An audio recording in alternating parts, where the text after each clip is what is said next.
नमस्कार, मैं रवीश कुमार। ऐसा चुनाव नहीं देखा। अभी तो अमेरिका में 4 दिनों तक मतों की गिनती झेलकर दुनिया उठी थी। किसी को अंदाजा नहीं था कि इसका छोटा स्वरूप बिहार में दिखने को मिलेगा। लीड देखकर उड़ती चिड़िया के पर गिन लेने वालों के होश उड़ गए। सुबह की दौड़ में महागठबंधन आगे निकल रहा था, लेकिन तभी 10:30 बजे सुबह के बाद से लगा कि किसी ने धावक का कुर्ता पीछे से पकड़ लिया है। एनडीए आगे निकलने लगी। उसके बाद आगे पीछे होते हुए भी एनडीए आगे ही रही। 8 बजते बजते शाम 8 बजे बजते बजते साफ होने लगा कि एनडीए की बढ़त राजद से आगे है, क्योंकि तब तक 82% मतों की गिनती हो चुकी थी। राजद के मनोज झा का बयान जरूर आया कि सरकार उनकी बनेगी, लेकिन स्कोर कार्ड कुछ और कह रहा था।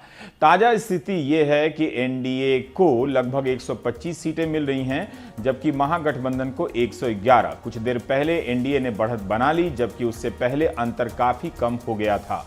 बीजेपी को 73, जेडीयू को 45, आरजेडी को 75 सबसे बड़ी पार्टी है, और कांग्रेस को 20 सीटें मिल रही हैं। साफ दिख रहा है कि तेजस्वी यादव मुख्यमंत्री बनते बनते रह गए हैं और नीतीश कुमार मुख्यमंत्री की दौड़ में आगे आ गए हैं। 15 साल सरकार चलाने के बाद उनकी पार्टी इस चुनाव में तीसरे नंबर पर आ गई है। फिर भी बीजेपी अपने गठबंधन धर्म को निभाने के लिए नीतीश के घर दौड़ लगा रही है। राजनीति में सीधी लकीर सिर्फ उन्हीं के लिए होती है जो सीधी लकीरें देखा करते हैं। दिन भर के रुझानों से जब अमेरिकी टाइप थकान आने लगी, तो शाम 6 बजे चुनाव आयोग ने याद दिलाया कि ये क्यों हो रहा है, क्योंकि अभी 50 लाख मतों की गिनती हो रही है। शायद सारे नतीजे आपको सुबह तक आएंगे, इसलिए बताना बहुत ज़रूरी है कि ये क्यों हो रहा है। चुनाव आयोग ने बताया शाम 6 बजे प्रेस कॉन्फ्रेंस करके कि पहले सामान्य स्थिति में एक हॉल में 14 मेज़ें हुआ करती थी, लेकिन पैंडेमिक के कारण ये हुआ कि एक हॉल में सिर्फ 4 मेज़ें लगाई गई, और जिसके कारण बड़े हॉल की भी ज़रूरत थी और दूरी भी बनाई गई। ये इस वजह से भी देरी हुई, लेकिन एक और कारण था कि शाम 6 बजे तक सिर्फ 9 सीटों के नतीजे आए थे। कई करोड़ वोट के नहीं गिने गए। दोपहर 12 बजे तक तो सिर्फ 16% मतदान हुई। 35 राउंड होते हैं आमतौर पर, 50 राउंड की ही गिनती हुई। वीवीपैट के कारण भी देरी होती है, लेकिन सारा कुछ सुचारू रूप से चल भी रहा है। 6 बजे तक 18 विधानसभा क्षेत्रों में 1000 वोटों से हार जीत का मसला था। ये चुनाव आयोग 6 बजे बता रहा है। 50 सीटों पर 1000 से 5000 का फासला है, और 67 विधानसभाओं में 5000 से 10,000 का। इसके अलावा देश के अनेक राज्यों में भी उपचुनाव हुए हैं। मध्य प्रदेश में बीजेपी ने अच्छा प्रदर्शन किया है, कांग्रेस वहां भी हारी है। तो शाम 6 बजे तक लग रहा था कि 1.5 करोड़ मतों की गिनती पूरी होते होते फिर से महागठबंधन अपनी बढ़त वापस ले रहा है, लेकिन अगले 2 घंटे में ऐसा नहीं हो सका। उधर बीजेपी को भरोसा होने लगा कि पूरे दिन मिलने वाली बढ़त आधी रात तक नतीजे में उसके पक्ष में आ सकती है। दिल्ली के भाजपा मुख्यालय में जीत की तैयारी होने लगी। ये जो तस्वीरें हैं वो ये उसी भाजपा मुख्यालय की हैं। शाम 6 बजे तक कुर्सियां यहां सजा दी गई थीं। पोडियम पर बिहार की जनता को धन्यवाद लिखा गया। कार्यकर्ता थकने लगे तो कहा गया कि आप रिजल्ट का इंतज़ार कीजिए, और आपको हमारी सरकार बन रही है, लेकिन हम नतीजे का इंतज़ार कर रहे हैं, धीरज रखिए। कुछ जाते हुए भी दिखे।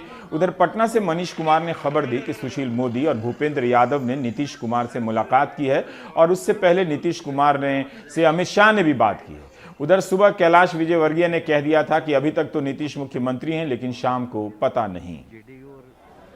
नीतीश जी के नेतृत्व में हम चुनाव लड़े हैं, और इसलिए अभी तो मैं यही कहूंगा कि नीतीश जी मुख्यमंत्री बनेंगे, और शाम तक परिणाम आने के बाद क्या राजनीतिक। अभी तक आप यही करेंगे, लेकिन तो चुनावी वादा था कि वही रहेंगे ना। मैं कह रहा हूँ ना, अभी तक तो मैं कह रहा हूँ आपसे।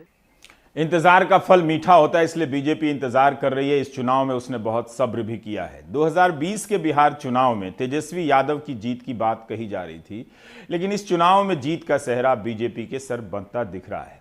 अब भी मतों की गिनती हो रही है, 50 लाख से ज़्यादा जिस वक्त हम पढ़ रहे हैं, लेकिन जो ट्रेंड है उससे साफ हो गया है कि रोजगार के सवाल पर तेजस्वी के हक में जो सुनामी देखी जा रही थी, एग्जिट पोल में बताई जा रही थी, वो सुनामी नहीं थी। सवाल रोजगार का ज़रूर था, लेकिन अब वो सवाल फिर से अपना वजूद किसी और तरीके से तलाश लेगा। 10 लाख की जगह बीजेपी के 19 लाख रोजगार के वादे का इंतजार करेगा। इसलिए इस मुद्दे की वैसी हार तो नहीं हुई है, हार हुई है रोजगार के मुद्दे की, क्योंकि तेजस्वी के दबाव में बीजेपी को 19 लाख काम और नौकरियों का दावा करना पड़ा था।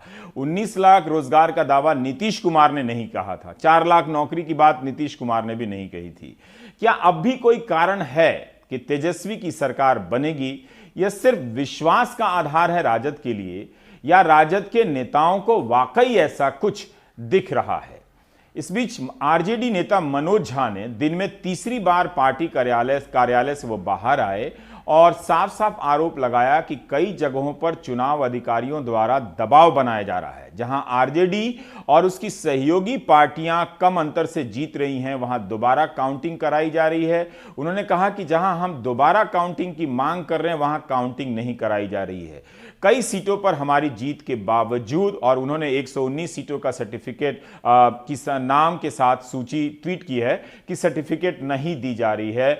मनोज झा कह रहे हैं कि संविधान के साथ खिलवाड़ किया जा रहा है।